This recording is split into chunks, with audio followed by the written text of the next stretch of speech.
नाज़रीन अस्सलाम वालेकुम। यूं तो टॉपिक हमारे 3 थे, लेकिन हमने अपने प्रोग्राम की तरतीब को बदल दिया है। हमें अपनी प्रोग्राम की तरतीब को बदलना पड़ा है बिकॉज इस वक्त की सबसे बड़ी और सबसे जो अहम डेवलपमेंट है, जो सबसे बड़ी खबर है, वो ये कि जिस हिंदुस्तान इंटेलिजेंस के रॉ के एजेंट को कुलभूषण जाधव को बलूचिस्तान से गिरफ्तार करके इस्लामाबाद लाया गया था और जिसकी गिरफ्तारी के बाद हिंदुस्तान के मीडिया में और हुकूमत में एक कब्रिस्तान की सी खामोशी थी, अब हिंदुस्तान की हुकूमत ने यह एडमिट कर लिया है कि वो वाकई हिंदुस्तान की नेवी का ऑफिसर रहा है। तहम उनका यह दावा है कि वो रिटायर हो चुका था और वो पाकिस्तान से उसके लिए काउंसलर एक्सेस मांग रहे हैं। अभी तक प्राइम मिनिस्टर नवाज शरीफ साहब की हुकूमत जो है वो कोई फैसला नहीं कर पाई कि इसके बारे में एक नेशनल और इंटरनेशनल मीडिया के लिए एक बाकायदा बड़ी प्रेस ब्रीफिंग और प्रेस कॉन्फ्रेंस होनी चाहिए, जो एक बहुत ही इंपॉर्टेंट सवाल है कि प्राइम मिनिस्टर नवाज शरीफ फैसला क्यों नहीं कर पा रहे हैं। मैं सबसे पहले आपको एक रिपोर्ट दिखाता हूं और उसके बाद मैं आपको समझाता हूं कि प्रेस कॉन्फ्रेंस की अहमियत है क्या।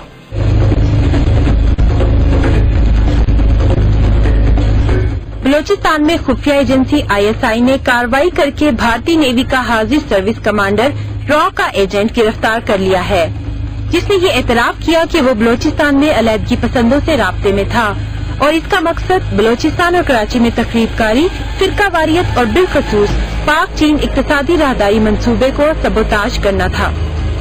सिक्योरिटी जराये के मुताबिक रॉ का एजेंट कुलभूषण जाधव हुसैन मुबारक पटेल के फर्जी नाम से काम कर रहा था, जो मुंबई में मकान number 502B silver of Powai Hiranandani garden का रिहायशी है।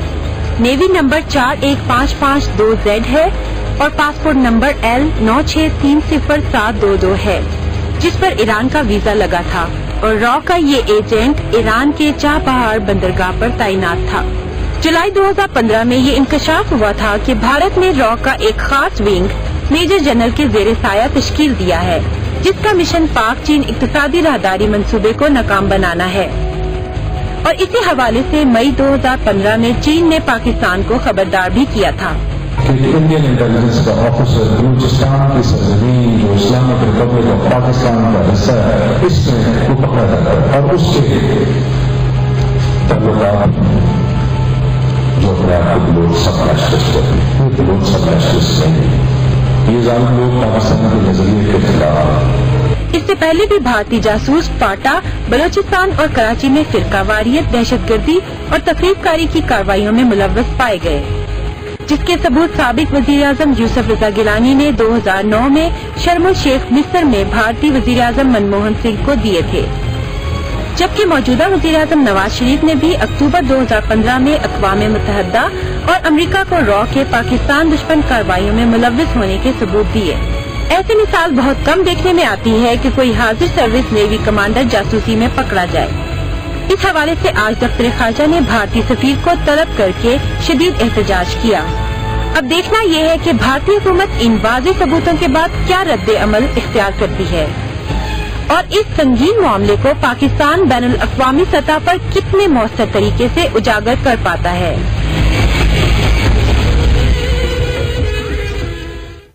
नाज़रीन, रिपोर्ट तो आपने देखी और बहुत से फैक्ट्स भी आपके सामने आ गए। कुछ फैक्ट्स मैं दोहरा देता हूं जो स्क्रीन में आपके सामने आ सकते हैं कि कुलभूषण जाधव जो है उसने हिंदुस्तानी नेवी को ज्वाइन किया 1991 में।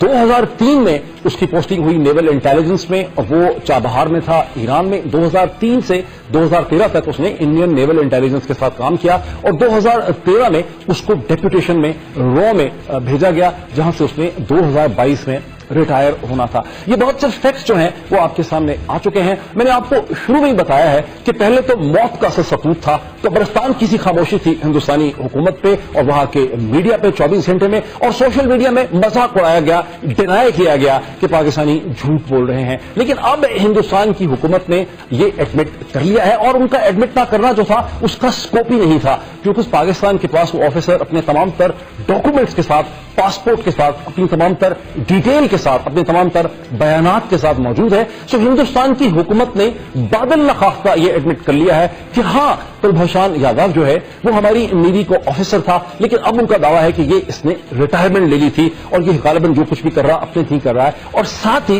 वो पाकिस्तान से दबाव बढ़ा रहे हैं, मांग रहे हैं कि उन्हें काउंसलर एक्सेस दी जाए। अभी तक जो बात बहुत ही ताज्जुब खेज है कि अभी तक 24 घंटे गुजरने के 28 घंटे गुजर चुके हैं, पाकिस्तान की हुकूमत ने, वजीर आजम नवाज शरीफ साहब की हुकूमत ने इस पे कोई प्रेस ब्रीफिंग जो है नेशनल और इंटरनेशनल मीडिया के लिए नहीं की है। जो कुछ पाकिस्तानी मीडिया को पता चल रहा है ये मुख्तलिफ प्राइवेट सोर्सेज से लीक्स के जरिए पता चल रहा है, और मेरे समेत जितने भी एंकर्स हैं, जितने भी मीडिया के लोग हैं, उनको पता है कि ये मालूमात कितनी मुश्किल एक एक पॉइंट करके पता चल रही हैं। जरूरत इस चीज की है कि पाकिस्तान का फॉरेन ऑफिस और पाकिस्तान का वजारत दाखिला एक ज्वाइंट प्रेस ब्रीफिंग करे, जिसमें डीजी आईएसपीआर जरूर असिस्ट कर दें, डीजी आईएसपीआर जरूर मौजूद हो, चार्ट्स और मैप्स के साथ एक ब्रीफिंग की जाए जिसमें बताया जाए, सारे फैक्ट्स लिए जाएं इस नेवल एजेंट के हवाले से, रॉक एजेंट के हवाले से, और बताया जाए कि इसका बीएसओ से क्या लिंक था, बीएलए के साथ क्या लिंक था, सेक्टेरियन वायलेंस के कौन कौन से इंस्टेंसेस में ये इन्वॉल्व था, कराची की किस वायलेंस में ये इन्वॉल्व था, और एक पूरा बैकग्राउंड जो है वहां पे दिया जाए। कोशिश ये की जा रही है, जो हमें फिर अपने जराये से पता चलता है कि या तो प्रेस ब्रीफिंग की ही ना जाए, यानी भारत को और मोदी सरकार को एक कंसेशन देने की इस्लामाबाद में कोशिश हो रही है। फिर दूसरी कोशिश ये की जा रही है कि अगर प्रेस ब्रीफिंग हो भी तो डीजी आईएसपीआर से ये प्रेस ब्रीफिंग करवाई जाए, जो कि एक इंतहाई भोंडा एक्ट होगा, बिकॉज अगर डीजी आईएसपीआर ये प्रेस ब्रीफिंग करेंगे तो पूरी दुनिया का जो मीडिया है वो ये सोचेगा कि पाकिस्तान की फौज जो है वो नवाज और मोदी के दरमियान बेहतर ताल्लुकात को तबाह करने के लिए, सैबोटाज करने के लिए उन्होंने कोई खेल खेली है। इसलिए जरूरत है, कॉमन सेंस की बात है, बहुत मुश्किल नहीं है समझना कि ये प्रेस ब्रीफिंग जो है पाकिस्तान के वजीर दाखिला को करनी चाहिए, पाकिस्तान के फॉरेन सेक्रेटरी को या सरदार अजीज साहब को साथ बैठना चाहिए, और डीजी आईएसपीआर फैक्ट्स देने के लिए जरूर साथ हो सकते हैं, इंटेलिजेंस ऑफिसर्स भी हो सकते हैं। लेकिन इस किस्म की प्रेस ब्रीफिंग अभी तक नहीं हुई है, ताज्जुब की बात है, हैरानगी की बात है, और इस प्रेस ब्रीफिंग को आज रात तक हो जाना चाहिए था। सवाल यह पैदा होता है, इस प्रेस ब्रीफिंग की इंपॉर्टेंस है क्या? नहीं, अब सवाल यह पैदा होता है कि एक भरपूर ऐसी प्रेस कॉन्फ्रेंस, एक ऐसी नेशनल और इंटरनेशनल मीडिया के लिए प्रेस ब्रीफिंग जिसमें वजारत दाखिला भी हो, जिसमें फॉरेन ऑफिस भी हो, जिसमें डीजी आईएसपीआर भी हो, उसकी अहमियत बनती क्या है? इसको समझने के लिए हमें याद करना चाहिए कि हिंदुस्तान का पाकिस्तान के ऊपर नैरेटिव है क्या। हिंदुस्तान के नैरेटिव के 3 कंपोनेंट हैं। एक है कि पाकिस्तान एक ऐसी दहशतगर्द रियासत है जो अफगानिस्तान में और हिंदुस्तान में बल्कि दुनिया भर में दहशतगर्दी कराती है। दूसरा कंपोनेंट यह है कि पाकिस्तान एक इतना अनस्टेबल मुल्क है जिसमें तरह तरह की सेक्टेरियन वायलेंस हो रही है, तालिबान है, सवात का मसला है, और पाकिस्तान इतना गैर महफूज है जिसमें न तो कराची महफूज है, बलोचिस्तान में इंसर्जेंसी चल रही है, और पाकिस्तान में मिलिट्री बेसिस के ऊपर, जीएचक्यू में, एयरफोर्स के बेसिस पे, नेवल बेसिस पे खुला हमले हो सकते हैं, और पाकिस्तान के जोहरी हथियार भी महफूज नहीं है। इसका तीसरा कंपोनेंट यह है, वो ये कि हिंदुस्तान तो पाकिस्तान को एंगेज करने के लिए डिप्लोमेटिकली बेहतर ताल्लुकात की खातर तिजारत में, इन्वेस्टमेंट में, हर चीज के लिए कोशा है, लेकिन पाकिस्तान की मिलिट्री एस्टेब्लिशमेंट, यहां की इंटेलिजेंस एजेंसीज और यहां के अनकंट्रोल्ड जो मिलिटेंट ग्रुप्स हैं वो हर दफा कुछ ना कुछ कर देते हैं, जैसा कि हमने देखा पठानकोट के हवाले से कि हिंदुस्तान के प्राइम मिनिस्टर दफ्तर यहां पे आते हैं, बहुत ही सडनली आ जाते हैं, दिसंबर में कोई प्लान नहीं है, और उसके चंद दिनों के बाद एएफएस पठानकोट पे हमला होता है जो एक बड़ा पुरस्कार हमला है, और जिसके बाद से भारत का वही नैरेटिव मुंबई वाला दोबारा दोहराया जाता है कि अब फॉरेन सेक्रेटरीज की मुलाकात नहीं हो सकती, अब पाकिस्तान से कैसे बात कर सकते हैं, पाकिस्तान को मजीद तहकीक करनी चाहिए, पाकिस्तान शुड डू मोर, और पाकिस्तान कॉपरेट नहीं कर रहा, उसको कॉपरेट करना चाहिए, ये पूरा नैरेटिव है। अब ये बड़ा जरूरी है कि, और पाकिस्तान में हमेशा, अब इसका दूसरा इंपॉर्टेंट पहलू ये है कि गुज़िश्ता 10 बरस में पाकिस्तान के इंटेलिजेंस के इदारों ने, लॉ इन्फोर्समेंट इदारों ने और मीडिया ने बार बार ये महसूस किया गया कि पाकिस्तान के अंदर जिस किस्म की ऑर्गेनाइज, कंसल्टेड, इंटरकनेक्टेड किस्म की टेररिज्म होती है, नॉर्थ से साउथ तक, जो फाटा से लेकर कराची तक होती है, बलोचिस्तान सवात हर जगह होती है, पंजाब में होती है, ये किसी बड़ी रीजनल इंटेलिजेंस एजेंसीज की कोऑर्डिनेशन के बगैर, उसकी इंटेलिजेंस के बगैर, उसकी जहानत के बगैर, उसकी हेल्प के बगैर ये हो नहीं सकती। पूरी दुनिया का लिटरेचर देख लें इंसर्जेंसीज का, इस किस्म के कोऑर्डिनेटेड अटैक्स जो हैं वो उसी वक्त होते हैं जब एक इंतहाई पढ़ी लिखी, समझदार, इंटेलिजेंट, वेल ट्रेन्ड ब्यूरोक्रेसी उसके पीछे होती है। इस किस्म के हमले जैसे पाकिस्तान में हुए, ये किसी ब्यूरोक्रेटिक माइंडसेट के बगैर किए ही नहीं जा सकते। कभी भी ये रैग अटैक मिलिशियाज जो है वो इतने कामयाब हमले नहीं कर सकते हैं। अब ये पाकिस्तान का मोमेंट है कि, और जो 24 घंटे 28 घंटे गुजर चुके हैं, नवाज शरीफ साहब की हुकूमत जो है इसमें मसलसल ऐसा लग रहा है, बड़ा अफसोस से कहना पड़ता है, ऐसा लग रहा है कि मोदी सरकार और नवाज शरीफ की हुकूमत जो है इस वक्त एक मुकमुका करने की कोशिश की जा रही है ताकि पाकिस्तान को समझा बुझा के कि नहीं हम आपके कंसर्न्स को एड्रेस करेंगे, हमें काउंसिल एक्सेस दे दें, ताकि पाकिस्तान भरपूर तरीके से दुनिया के इंटरनेशनल मीडिया के सामने इस इशू को ला ही न सके, ताकि पाकिस्तान इसे उठा ही न सके, ताकि ये मामला ठंडा हो जाए। पाकिस्तानी रियासत के इंटरेस्ट में है कि एक भरपूर आज का दिन खत्म होने से पहले, हम हैरान हैं 8 बज गए हैं, आज का दिन खत्म होने से पहले एक भरपूर नेशनल और इंटरनेशनल मीडिया के लिए प्रेस ब्रीफिंग होनी चाहिए थी, जिसमें फॉरेन ऑफिस भी हो, जिसमें इंटीरियर भी हो, जिसमें DGISPR भी हो, और जिसमें ये तमाम हकायक न सिर्फ रॉ का एजेंट जो गिरफ्तार हुआ उसके हवाले से, बल्कि जो जो वाकयात उसने किए हैं, जिन जिन चीजों को उसने कोऑर्डिनेट किया है, वो हकायक दुनिया के सामने लाई जा सके। अभी तक दुनिया के मीडिया ने इस स्टोरी को नहीं उठाया है। अभी तक कोई मैसिव रॉयटर की, एजेंसी फ्रांस की, CNN की, BBC की, न्यूयॉर्क टाइम्स की कोई ऐसी स्टोरी डेवलप नहीं हुई है। ये सिर्फ उस वक्त डेवलप होगी, ये रिपोर्टाज सिर्फ उस वक्त होगी जब government of Pakistan moral courage दिखाएगी और ये नेशनल इंटरनेशनल मीडिया के लिए प्रेस ब्रीफिंग करेगी। हम हैरान हैं, हम परेशान हैं, हम ताज्जुब में हैं, क्योंकि पाकिस्तान का मीडिया तो उर्दू में बात करता है। ये तो हम सिर्फ अपने आवाम तक बात ले जा सकते हैं। पाकिस्तान के सियासतदानों को मौत पड़ गई है। इस मुल्क की अपोजिशन कहां पे है? इनको चाहिए चूड़ियां पहन लें। इस वक्त है कि प्राइम मिनिस्टर नवाज शरीफ की हुकूमत को मजबूर किया जाए कि वो अपने जाती ताल्लुकात छोड़ें, जो भी उनके इंटरेस्ट हैं इंडिया के साथ। इस वक्त एक भरपूर नेशनल इंटरनेशनल मीडिया के लिए एक प्रेस ब्रीफिंग होनी चाहिए, जिसमें तमाम हकायक जो हैं वो दुनिया के सामने लाए जा सकें। एक ब्रेक लेते हैं और उसके बाद मैं आपको वो इंटरव्यू दिखाता हूं जो अब से थोड़ी देर पहले बलूचिस्तान के जो इंटीरियर मिनिस्टर हैं सरफराज बुख्ती साहब, जिन्होंने कल इसका डिस्क्लोजर किया था, उनके साथ जो हमने बातचीत की इसी हवाले से और बलूचिस्तान की सूरत हाल के हवाले से, वो मैं आपको दिखाता हूं after the break.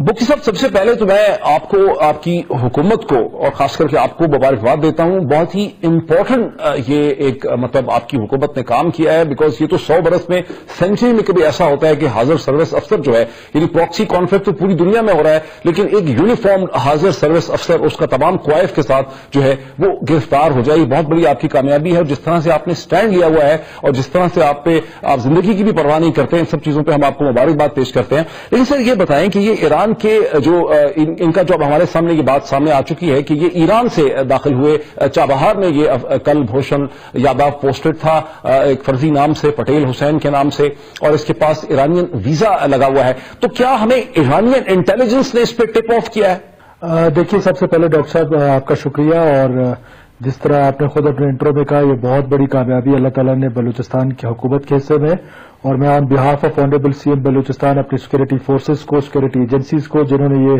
Operation plan किया और जिन्होंने ये ऑपरेशन कंडक्ट किया, मैं उनको मुबारकबाद भी देता हूं और उनको बड़े हाई वर्ड्स में उनको प्रेज करता हूं। अब डॉक्टर साहब, ये तो इन्वेस्टिगेशंस चल रही हैं और जो इन्वेस्टिगेशंस आगे आती जाएंगी, फिर इसके बारे में मालूम होता जाएगा कि ईरानियंस की क्या सपोर्ट थी या ये कहां से एंटर हुआ। तो ये भी इनिशियल स्टेजेस हैं, इन्वेस्टिगेशंस चल रही हैं, प्रोसेस में हैं। जब कंप्लीट हो जाएंगी यकीनन आपके साथ शेयर करेंगे। लेकिन आपकी तौसीफ से मैं एक चीज जरूर बताना चाहता हूं कि from the day first we were saying के रॉ जो है वो बलूचिस्तान में इन्वॉल्व है, बावजूद इसके कि हुकूमत पाकिस्तान के पास बहुत सारे सबूत इससे पहले भी मौजूद थे, जिस तरह आपने अपने वो वीडियो में भी बता रहे थे रिपोर्ट में।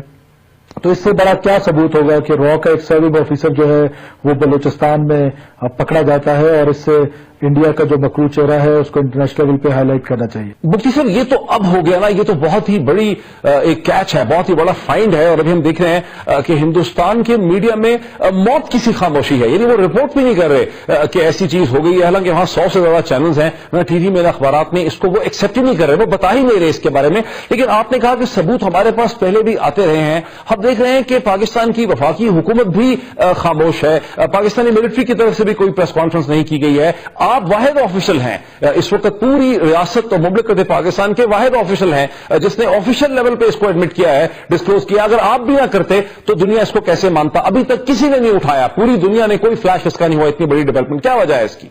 देखिए, सबसे पहले तो आपने, मैं 2 हिस्सों में आपके सवाल का जवाब दूंगा। आपने इंडियन मीडिया का जिक्र किया है, मैं बड़ा इंपॉर्टेंट समझता हूं डॉक्टर साहब, बड़ी माजरत के साथ बड़े दुख के साथ मुझे ये कहना पड़ता है कि अगर यही वाकया इंडिया में हुआ होता तो पाकिस्तानी मीडिया ने उसी तरह उसको हाईलाइट करना था।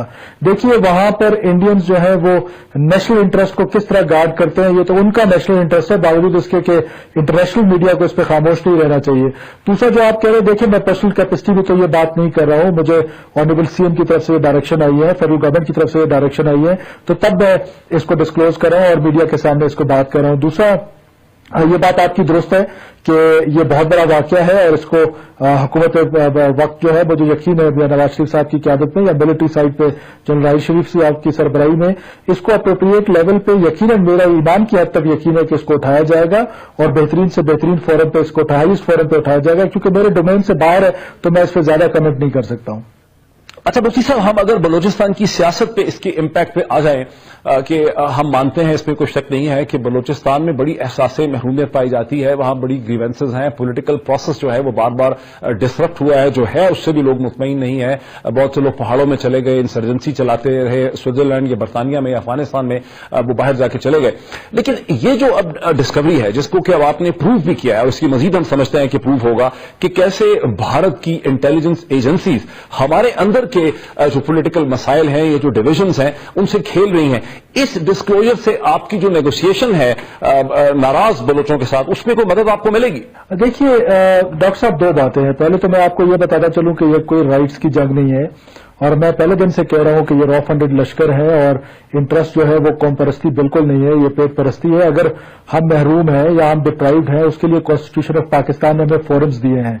हमारे यहाँ प्रोविंशियल असेंबलीज हैं, 18th अमेंडमेंट जो है इन्हीं असेंबलीज का नतीजा है जो आज तमाम सूबों को जो है वो मिला है। इसी तरह हमारे पास नेशनल असेंबली है, सेनेट ऑफ पाकिस्तान है और बहुत सारे डेमोक्रेसी में या कॉन्स्टिट्यूशन के फ्रेमवर्क में रह के बहुत सारे फोरम्स हैं। तो मैं तो इस बात को मानने के लिए तैयार ही नहीं हूं कि ये कोई राइट्स की जंग है या डिप्राइव्ड है, तो इस वजह से पहाड़ों पे है।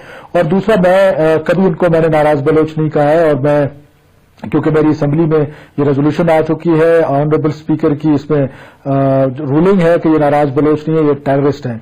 अब जहां तक आप डायलॉग की बात कर रहे हैं, देखें डॉक्टर साहब, स्टेट ऑफ पाकिस्तान जो है वो बड़ी सीरियस है डायलॉग में, और हम ये समझते हैं कोई भी इशू है वो डायलॉग से अगर रिजॉल्व हो जाता है, कोई भी कॉन्फ्लिक्ट है तो इससे अच्छी बात कोई भी नहीं है। और स्टेट ऑफ पाकिस्तान बड़ी सीरियस है डायलॉग रिजॉल्व करने में। आप इससे अंदाजा लगाएं कि जो उनकी सेकंड ईयर लीडरशिप है, ये जो सो कॉल्ड सेपरेटिस्ट है, वो जौक तर जौक जो है वो सरेंडर कर रहे हैं, वापस आ रहे हैं, बावजूद इसके कि डॉक्टर साहब उनके खून हमारे मासूम लोगों के हाथ, उनके हाथ जो है वो हमारे मासूम लोगों के खून से रंगे हुए हैं, उसके बावजूद हम उनको माफ कर रहे हैं, उनके रिहेबिलिटेशन का बंदोबस्त कर रहे हैं, उनकी इंटीग्रिटी का बंदोबस्त कर रहे हैं। तो इसका मतलब है कि स्टेट ऑफ पाकिस्तान बड़ी सीरियस है डायलॉग करने में, और अगर हमारे साथ कोई डायलॉग करना चाहता है किसी भी वक्त तो हम उसको वेलकम करते हैं। और लेकिन साथ साथ मैं एक बात और ऐड कर लूं कि डायलॉग होते रहेंगे, डायलॉग बिल्कुल होने चाहिए और हो भी रहे हैं बैकडोर में, लेकिन उस दरमियान में writ of the state challenge करने की इजाजत नहीं दी जा सकती। डॉक्टर साहब, मैं इसकी इजाजत नहीं दे सकता कि मेरे मासूम बलूचिस्तान के लोगों को कत्ल किया जाए, उनको बसों से उतार के मार दिया जाए, टीचर्स को मार दिया जाए, डॉक्टर्स को मार दिया जाए, ये बिल्कुल मुमकिन नहीं है। और दुनिया में जहां कहीं भी कॉन्फ्लिक्ट होते हैं वो डायलॉग भी साथ साथ चल रहा होता है और रिट ऑफ द स्टेट पे कोई किसी को चैलेंज नहीं किया जाता। साहब, अब जबकि हमारे सामने इनकॉन्ट्रोवर्टिबल नाकाबिल तरतीब एविडेंस आती है कि कैसे हिंदुस्तान की इंटेलिजेंस एजेंसीज इस कॉन्फ्लिक्ट को फाइनेंस करती हैं, सेक्टेरियन ग्रुप्स को पैसे देते हैं, अहले तशी और शिया लोगों पर जो हमले होते हैं उनमें भी उनकी इन्वॉल्वमेंट होती है, वो एक कॉन्फ्लिक्ट, तो उससे जो आपकी नेगोशिएशन है, देखिए ना, हमें ये हमारे नॉलेज में है, हमारी मालूमात में है कि आपके जो पिछले चीफ मिनिस्टर थे डॉक्टर मालिक, वो बरतानिया में जाते रहे, वहां फैज मेले वगैरह के सिलसिले में। मकसद ये था कि वहां पे जाके जो ये डिसिडेंट लोग हैं और जिन लोगों ने हथियार उठाए हैं इनसे बातचीत कर सके। वो कामयाब हो क्यों नहीं रही? उसमें क्या पेशरफ्त है, उसमें क्या रुकावट है? डॉक्टर साहब, देखिए ये इतना आसान नहीं है। जो उनकी लीडरशिप है वो सारी की सारी जो है वो यूरोप में बैठी हुई है, रॉन को फंड करती है। हम सबको पता है कि हर बार मरी के गांव कहान में शायद जवार भी ना होगे, तो इतनी लग्जरियस लाइफ वहां पे कैसे गुजार रहे हैं? ब्रांडर बुक्टी स्विट्जरलैंड में ये लग्जरियस लाइफ कैसे गुजार रहे हैं? तो इसका मतलब है कि वो बलोच कॉज के साथ सिंसियर नहीं है, वो तो उनका अपने इंटरेस्ट है, अपना एजेंडा है, और वो रॉ है या एनडीएस है या मोसाद है, उन लोगों के इशारों पे है। वो कब उनको डायलॉग की इजाजत देते हैं, कब नहीं देते हैं, ये तो इंटरनेशनल कम्युनिटी को सिर्फ मीडिया में आके कह देना कि जी हम डायलॉग के लिए तैयार हैं, इससे तो अपनी सिंपैथीज क्रिएट करना चाहते हैं। This is my personal opinion, ये मेरी गवर्नमेंट का ओपिनियन शायद नहीं हो, लेकिन मैं समझता हूं कि हम, हाँ, स्टेट ऑफ पाकिस्तान बड़ी सीरियस है और हमेशा हमारे दरवाजे खुले, जो भी हमारे साथ डायलॉग करना चाहता है। बॉटम लाइन एक है, that is constitution of Pakistan. ہم یہ سنتے ہیں کہ چائنا پاکستان اکنامک کوریڈور کی جو اپرچونٹیز ہیں ان کو بہت سے بلوچ گروپس جو انٹرسٹ ہیں وہ دیکھتے ہیں. کیا اس سے آپ کو کوئی مدد مل رہی ہے چائنا پاکستان اکنامک کوریڈور کے حوالے سے پولیٹیکلی؟ دیکھیے چائنا پاکستان اکنامک کوریڈور جو ہے وہ نہ صرف بلوچستان کا بلکہ یہ خطے کا گیم چینجر ہے اور پاکستان کا اکنامک فیوچر ہے. اور اس اکنامک فیوچر کو دیکھتے ہوئے اگر آپ دیکھیں تو بلوچستان کے لوگ اس کو بڑا ویلکم کر رہے ہیں اور بڑی ہوپس ہیں بلوچستان کے لوگوں کی اس اکنامک کوریڈور پہ. لیکن میں آپ کی توسط سے پوری قوم کو یہ بتا دوں کہ جتنی مرضی کوشش کر لیں، روف میں آفیسرز بھیج لیں یا روف میں لشکر یہاں پہ کام کر لیں، 200-300 لڑکوں کے ہاتھ جو مرنے اور مارنے کے لیے تیار ہیں، ہم اپنا اکنامک فیوچر ان کے ہاتھ میں نہیں دیں گے. ہم ان کو یہ سپوٹاج ایکٹیویٹیز نہیں کرنے دیں گے. اور انٹرنیشنل کمیونٹی کو میں یہ بتانا چاہتا ہوں، انٹرنیشنل انویسٹرز کو یہ بتانا چاہتا ہوں کہ Balochistan is now a safe place for them to invest, اور ہم انشاءاللہ تعالی اس اکنامک کوریڈور کو کامیاب ضرور کریں گے. مفتی صاحب دیکھیں، جہاں اکنامک کوریڈور کی بات ہے وہاں یہ بھی ایک بہت بڑی حقیقت ہے کہ گوادر بھی جو پورٹ ہے وہ بھی ایک گیم چینجر ہے، اور دوسری طرف ہندوستان جو ہے وہ چابہار سے اکنامکلی لنک کرنا چاہتا ہے. ان کا ایک فینٹیسی کا آئیڈیا ہے، اور یہ جو انٹیلیجنس آفیسر پکڑا گیا ہے کل بھوشان یادو، یہ بھی بہرحال وہاں ادھر سے ہی آیا، چابہار میں ہی پوسٹڈ تھا.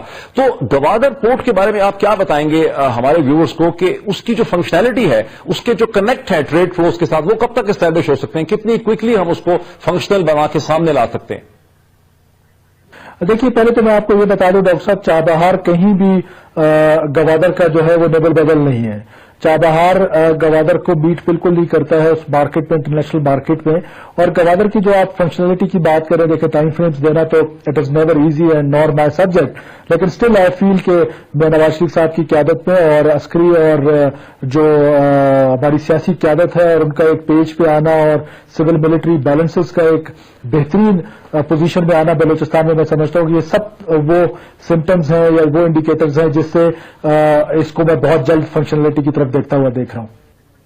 بہت شکریہ جناب سرفراز مفتی صاحب. بلوچستان کے ہوم منسٹر ہمیں بتا رہے تھے کہ ہندوستان کا انٹیلیجنس کا افسر جو ہے کل بھوشان یادو، اس کی گرفتاری کی تفصیلات بھی وہ شیئر کر رہے تھے. اپنے عزم کا بھی انہوں نے اظہار کیا کہ وہ سمجھتے ہیں کہ نواز شریف صاحب کی حکومت جو ہے اس کو دنیا کے سامنے، دنیا کی میڈیا کے سامنے، بین الاقوامی کمیونٹی کے سامنے اس کو لے کر آئے گی. انہوں نے یہ بھی کہا کہ ہندوستان کے میڈیا کے ریئیکشن سے پتہ چلتا ہے کہ اگر ایسی کوئی چیز ہندوستان میں ہو جاتی تو سارا پاکستانی میڈیا جو ہے اس نے واویلا مچایا ہوتا، لیکن ہندوستان میں ایک موت کی سی خاموشی ہے. اس حوالے سے ناظرین ایک بریک لیتے ہیں، اور بریک کے بعد ہم دیکھتے ہیں کہ متحدہ قومی موومنٹ کے فارورڈ بلاک نے، مصطفیٰ کمال صاحب کے فارورڈ بلاک نے جو کہ پاک سرزمین پارٹی کو آفیشلی لانچ کر دیا ہے، اس کا سیاسی امپیکٹ کیا ہے.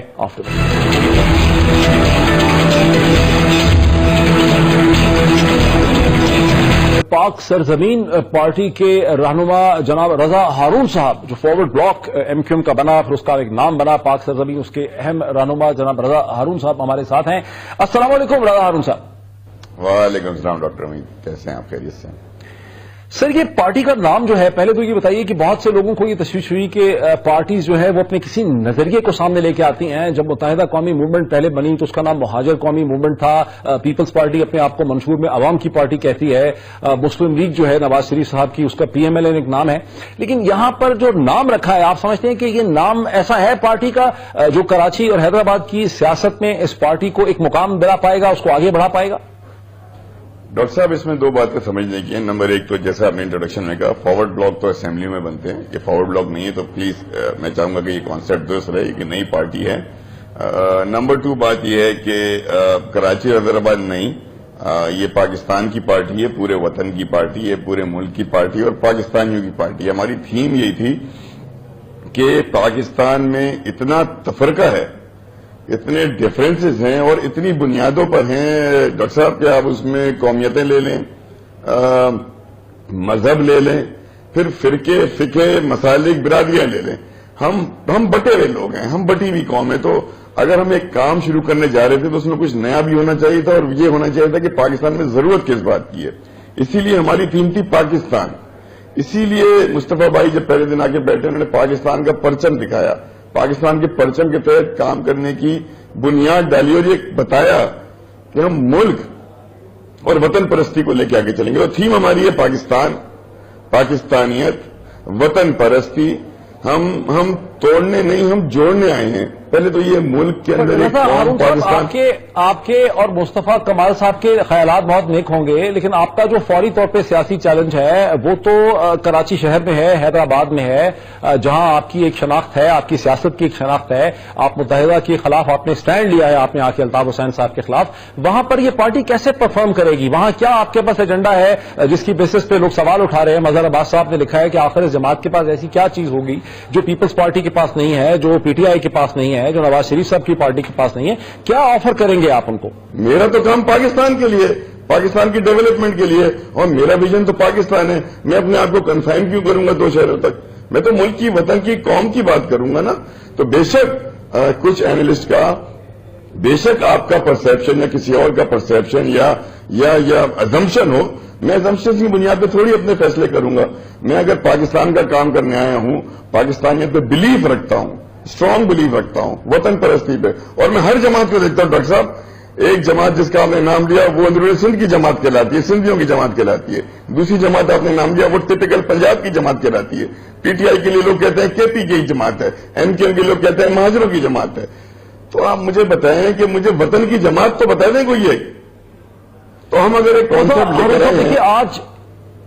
آج آپ موجود تھے مصطفیٰ کمال صاحب کے ساتھ پریس کانفرنس میں حیدرآباد کے اندر. پھر یہ اعلان کیا گیا 2 دن پہلے کہ اس پارٹی کے 2 رجسٹرڈ آفیسز ہوں گے، ایک کراچی میں، ایک حیدرآباد میں، جہاں سے یہ تاثر ہوا کہ چونکہ انیس قائم خانی صاحب کا ایک ہولڈ ہے حیدرآباد کی سیاست میں، اس لیے پارٹی کے 2 فلینک ہیں کم از کم، ایک حیدرآباد ایک کراچی کا. اب آپ یہ کہہ رہے ہیں کہ یہ ایک آل کنٹری قسم کی پارٹی ہے، لیکن ایک بیس تو ہوگا نا آپ کا، جہاں سے آپ کا سپورٹ بیس ہوگا، جہاں لوگ آپ کے ساتھ کھڑے ہوں گے ہزاروں کی تعداد میں، جس کو سیل کریں گے آپ آئیڈیا کو. وہ تو پاکستان کا کوئی بھی شہر بہرحال پاکستان کے شہر کہلائے گا نا. تو میں اپنا کنفائن، میں تو کہہ رہا ہوں کراچی سے ہم نے کام کا آغاز کیا، اور یہ ہم نے کہیں نہیں کہا، مجھے نہیں پتا یہ کون سا ریفرنس ہے کہ ہمارے صرف 2 آفیسز ہوں گے. یہ تو ہم نے کہیں نہیں کہا. ہم نے کہا تھا ہمارا نیکسٹ اسٹیشن حیدرآباد ہے، جہاں پہ اب نیکسٹ اسٹیشن اس سے آگے جائیں گے، میر پور خاص ہوگا، سکھر ہوگا، نواب شاہ ہوگا، ملتان ہوگا، لاہور ہوگا، چلتے چلتے پشاور، کوئٹہ، کے پی، ہر جگہ جائیں گے. شروعات تو اپنے گھر سے ہی کریں گے نا، اور پھر پورا وطن ہمارا گھر ہے، ہر جگہ جائیں گے. ہارڈ ریالٹیز ہیں، اس کی طرف آ جاتے ہیں. آپ نے ایمنسٹی، مصطفیٰ کمال 3 دفعہ کہہ چکے ہیں کہ متحدہ کے بہت سے لوگ جو جیلوں میں ہیں، جن کے خلاف مقدمے ہیں، ان کے خلاف ایمنسٹی ہونی چاہیے بلوچستان کی طرز پہ. لیکن جن لوگوں نے قتل عام کیا ہے، بم پھاڑے ہیں، انہوں نے قتل کیا، ان کے ہاتھ خون سے رنگے ہیں، انہیں اگر ایمنسٹی دیں گے تو پھر ایک ملیٹنٹ گینگ، تو پھر یہ ہوا کہ الطاف حسین صاحب کے تابع جو ملیٹنٹ گینگ تھا، اب آپ کے وہ تابع آ جائے گا ملیٹنٹ گینگ. یہاں ملیٹنٹ گینگز کی اونرشپ کی کیا جھگڑا ہے کیا؟ موہید بھائی دیکھیں، بڑے کلیئرٹی سے اور بڑا اس کے ساتھ بات کی گئی ہے کہ ہم نہیں چاہتے کہ جو لوگ بھی فرض کریں ایمنسٹی، ایسی کوئی ایمنسٹی آتی ہے تو ایسی ایمنسٹی تو بلوچستان میں بھی آئی، فاٹا میں بھی آئی، وانا میں بھی آئی، وزیرستان میں بھی آئی. اگر ایسی کوئی ایمنسٹی آتی ہے تو جتنے یہ لوگ ہیں آپ ہم سے ایفیڈیوٹ لکھوا لیں. ہم ان کو چاہتے ہیں کہ سیاست چھوڑ کر اپنے گھروں میں جائیں، اپنی ماں کے پاس جائیں، اپنے باپ کے پاس جائیں، اپنی بہن کے پاس جائیں، اپنی بیٹی کے پاس جائیں، اپنے بھائیوں کے پاس جائیں. ہمارے پاس تو ڈیفینیٹلی نہ ہے، تو ہم لکھنے کو تیار ہیں.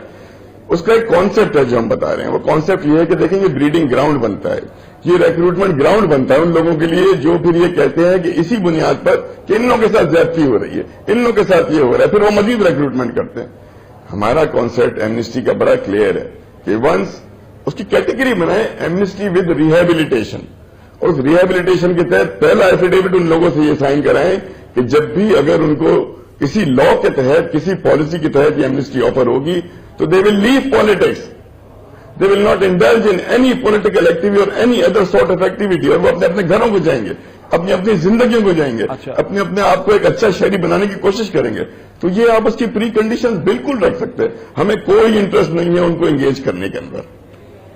نہیں، لیکن جن کے خلاف سنگین ترین جرائم ہے، جیسے قتل ہے یا دہشت گردی ہے، ان کو بھی آپ معافی دلوانا چاہتے ہیں؟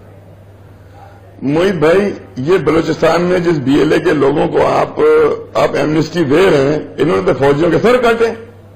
یہ وانا وزیرستان میں جن لوگوں کو ہم ایمنسٹی دینے کی بات کرتے ہیں، یہ تو پاکستانی فوج سے لڑ رہی ہے، یہ تو فوجیوں کو شہید کر رہے ہیں. کیٹیگریز بنا لیں، پریسیڈنسز کو سامنے رکھ رہے ہیں، دنیا بھر کی گڈ پریکٹسز اور بیڈ پریکٹسز کو ایمنسٹی اور ریہیبلیٹیشن کے مد میں جو ہیں دنیا بھر میں، ان کو سامنے رکھ کے کیٹیگریز بنا لیں اور اس کانسیپٹ کے ساتھ ایک پالیسی لائیں، ایک لا لائیں. ہم بھی بنا رہے ہیں جو ہم پریزنٹ کریں گے متعلقہ حکومت کے اداروں کو हुकूमत को कि देखें इस पॉलिसी के तहत जो कुछ दुनिया में बेस्ट प्रैक्टिसेस हैं उसको अडॉप्ट कर लिया जाए। अच्छा रजा साहब, जो लोग कराची की सियासत को बहुत समझते हैं, लिखते हैं, जैसे मजहर अब्बास साहब हैं, अब्बास नासिर साहब हैं, वो लोग ये सवाल भी उठा रहे हैं तमाम अखबारात के अंदर कि आप भी कई बरस पहले जा चुके थे, 2007 2013 से आप नहीं थे, और भी बहुत से लोग जैसे एडवोकेट अनीस ने ज्वाइन किया वो भी नहीं थे, तो और फिर ये कि जो एक प्रोसेस शुरू हुआ था आपको ज्वाइन करने का, वो प्रोसेस भी अब थम गया है, वो प्रोसेस भी रुक गया है, खास करके जब अल्ताफ हुसैन साहब जो हैं वो अपीयर हो गए अपने यौम तासीस के जलसे के अंदर, और कोई ऐसे डॉक्टर सगीर के अलावा ऐसे लोग नहीं हैं जो सिटिंग एमएनए होते या एमपीए होते और वो आपके इस सियासी जमात को ज्वाइन करते, और ये प्रोसेस रुक गया है, यानी अब आप लोग आगे जा नहीं पा रहे हैं, इनरोड नहीं बना पा रहे हैं, मजीद डिसिडेंट नहीं आ रहे हैं। मोहित भाई, ये डिसिडेंट्स की पार्टी है नहीं ना। मैं बड़ी विद रिस्पेक्ट के साथ अपने तमाम एनालिस्ट की, ये एक नई पार्टी है, इसमें यकीनन कुछ लोग मुख्तलिफ सियासी जमातों को छोड़कर भी आएंगे, कुछ एमकेएम को छोड़कर आएंगे, कुछ और जमातों को छोड़कर आएंगे, और बहुत सारे नए लोग होंगे। हमारी अटेंशन तो उस ऑडियंस की तरफ है जो कभी पॉलिटिक्स करते नहीं हैं और पॉलिटिकल थॉट्स रखते हैं, पढ़े लिखे लोग हैं, नेक नाम लोग हैं, माशरे में उनका कोई मकाम है, टेक्नोक्रेट्स हैं, इंटेलेक्चुअल, हम तो उनको भी अपील कर रहे हैं। अभी तो आप आने वाले दिनों में देखेंगे कि बहुत से और लोग इस पार्टी को ज्वाइन करेंगे और नए नाम आएंगे और वो फिर नाम बनेंगे इस पार्टी के अंदर। हम यहाँ एमपीएम को तोड़ने नहीं आए, हम यहाँ किसी और पार्टी को कमजोर करने के लिए नहीं आए, हम तो यहाँ आए हैं एक नई सोच के साथ, और वो सोच है पूरे मुल्क के लिए। इसको काइंडली अंडरस्टैंड करना जरूरी है। यानी देखिए ना रजा हारून साहब, अभी तक जितने भी लोग हैं वो गुज़िश्ता 23 दिन की ये आपकी ये फॉरवर्ड ब्लॉक कह लें, पार्टी कह लें, 23 दिन की आज ही हो गई है, जैसे मुस्तफा कमाल साहब ने कहा हैदराबाद में, लेकिन लोग आपको देख रहे हैं एक एमक्यूएम हकीकी के सेकंड रिप्ले की शक्ल में, या एक एमक्यूएम का एक सेकंड वर्जन देख रहे हैं, या फॉरवर्ड ब्लॉक देख रहे हैं। आप ऐसा लग रहा है कह रहे हैं कि नहीं, हमें एमक्यूएम के शैडो में देखें ही ना, हमें एक ऑल पाकिस्तान नेशनल पार्टी के शैडो में देखें। इस तस्वुर को कराची शहर में जहां ओपिनियन जितनी डिफाइंड है between MQM and the west, उसमें कैसे आप सेल करेंगे? मोहित भाई, आप यकीन माने मैं आपको इनवाइट करता हूं कि आप हमारे मरकजी दफ्तर में आएं, विजिट करें, और इंडिपेंडेंटली वहां मरकजी दफ्तर कहां होगा? इस वक्त तो ख्याबान शहर पर है ना मरकजी दफ्तर हमारा, आप इस वक्त वहां पर आएं, लेकिन और वहां शाम में। लेकिन ये तो कराची शहर का एक बड़ा मॉडर्न पार्ट है ना। ये भी किसी ने लिखा है कि क्लिफ्टन ब्रिज के इस तरफ और क्लिफ्टन ब्रिज के उस तरफ, जब तक आप शहर के कुंजान आबादों में नहीं होंगे, ये तो एक मॉडर्न पार्ट है ना, ये तो बड़ा एक अमीर इलाका है। मैं बड़ा खुश हूं इन लोगों से जिनकी इतनी कंसर्न है कि 23 दिन में हमसे बहुत सारी उम्मीदें लगा ली है, पूरी करेंगे उनकी उम्मीदें। मोहित भाई, आज हैदराबाद में ऑफिस खोल के बैठे हैं ना, यहाँ कल जो यहाँ हमारे ऑफिस खोलने की तकरीब थी, इसमें तकरीबन 6 से 7 हजार लोग थे, ठीक है ना। तो ये तो हम आगे निकलेंगे ना, 23 दिन में जितना पार्टी मूव ऑन कर सकती थी कर रही है, अब इसके बाद आगे भी जाएंगे, और कराची के हर इलाके में हमारा दफ्तर खुलेगा। मैं कुछ और बात आपसे करना चाह रहा था, मैं ये कहना चाह रहा था कि अगर आप हमारे मरकजी दफ्तर में आएं और उस मरकजी दफ्तर में आकर वहां जो विजिटर्स हैं, जो लोग एक बड़ी तादाद में डेली आ रहे हैं, उनसे इंडिपेंडेंटली आप मिलें, आप उनसे बैठकर बात करें। लियाकताबाद के लोग, नाजमाबाद के लोग, फेडरल एरिया के लोग, अजीजाबाद के लोग, मलीर के लोग, लांडी के लोग, कोरंगी के लोग, इंटीरियर सिंध से ताल्लुक, कोयटा पशीन से लोग, पिशावर से लोग, नारायण कागान, ये हमारे वहां विजिट कर रहे हैं और अपने नाम लिखा रहे हैं। तो वहां का जो कॉन्सेप्ट है वो वहां आए बगैर आपको शायद वो परसेप्शन में क्लियर ना कर पाऊं, लेकिन ये हकीकत है। नंबर 2 बात ये कि जिन लोगों के जहन में ये सवालात उठ रहे हैं, मैं उनसे सवाल करता हूं कि एक पार्टी 3 मार्च को उसके कॉन्सेप्ट का अनाउंसमेंट हुई, 23 मार्च को उस पार्टी ने अपना नाम अनाउंस किया है, आज हम उसकी फॉर्मेशन में 25 मार्च को उसके 2 रोज बाद, यानी 2 रोज की ये पार्टी हुई, और हमने हैदराबाद में इतना बड़ा क्राउड गैदर किया, हैदराबाद के लोगों ने हमारे इस्तकबाल किया, हैदराबाद में ऑफिस खोला। इसको देखें, इससे हमें जज करें। आने वाले दिनों में जो हमारी एक्टिविटीज होंगी उनको देखें। और जो आपने बात करी है ना मोहित भाई, पुल के इस पार और पुल के उस पार, तो जो पार्टी, और ये बड़े गौर की बात है, जो पार्टी, और इनसे है खासतौर पर जिन लोगों के आपने नाम लिए पॉलिटिकल एनालिस्ट के, जो पार्टी इस वक्त 98% लोगों की नुमाइंदा होने की दावेदार है, जो पार्टी जो मिडिल क्लास और लोअर मिडिल क्लास की बात करती है, जो पार्टी या जो लोग ये बात करते हैं कि जी हम डिफेंस ख्याबान शहर में बैठे हुए हैं, किसी भी रीजन, सिक्योरिटी रीजन की वजह से फौरी तौर पर हमें जो जगह मिली जहां हम बैठ सकते हैं बैठे, उनसे मेरा एक सवाल है, कराची शहर का नामजद मेयर और डिप्टी नामजद मेयर, जिन लोगों का ये क्लेम है हम गरीबों की जमात है, उनका नामजद मेयर और डिप्टी नामजद मेयर जो है वो कहां रहता है, किस इलाके में रहता है? अच्छा, एक मेरा कहने का मकसद ये है, मैंने आपका पॉइंट बड़ा वैलिड है, लेकिन सवाल ये है कि अगले चंद दिनों में हम क्या एक्सपेक्ट करें आपसे? जलसा आप कर रहे हैं अप्रैल में, क्या हम चीजें एक्सपेक्ट करें? 24 माइलस्टोन्स क्या होंगे जिससे हम अंदाजा लगाएं कि आपको क्या प्रॉब्लम? सर, सबसे पहला माइलस्टोन ये है कि we are moving forward. Next we will be visiting Mirpur Khas, then will go to Sukkur, and after Sukkur हम जाएंगे लाहौर. लाहौर के बाद हमारा विजिट है पिशावर, क्वेटा का. हम इन तमाम जगह पर लोगों से मुलाकात करेंगे. इस्लामाबाद का, यहां पे हम लोगों से मुलाकात करेंगे. यहां से हमारे पास बहुत सारा एक्सप्रेशन ऑफ इंटरेस्ट आ गया है. आप यकीन में 3 मार्च के बाद इतनी ईमेल्स हैं, इतने सारे कॉन्टेक्ट, तकरीबन 10,000 के करीब कॉन्टेक्ट हैं हमारे पास, जिन्होंने मोबाइल फोन्स, SMS, ईमेल और ट्विटर के जरिए हमसे राब्ता किया है. और ये पूरे पाकिस्तान से हैं. अब इनको ऑर्गेनाइज करने का टाइम है कि हमें ऑफिस खोल के इनको ऑर्गेनाइज करने का टाइम आ गया है. रजा हारून साहब, हमसे बात करने का बहुत शुक्रिया. नई जो जमात है पाक सरजमीन पार्टी, उसके अहम रहनुमा रजा हारून साहब हमसे बात कर रहे थे, अपनी पार्टी का विजन और उसका एक जो लाहे अमल है उसे शेयर कर रहे थे. आज इतना ही, कल फिर आपसे फिर मुलाकात होती है. बहुत शुक्रिया.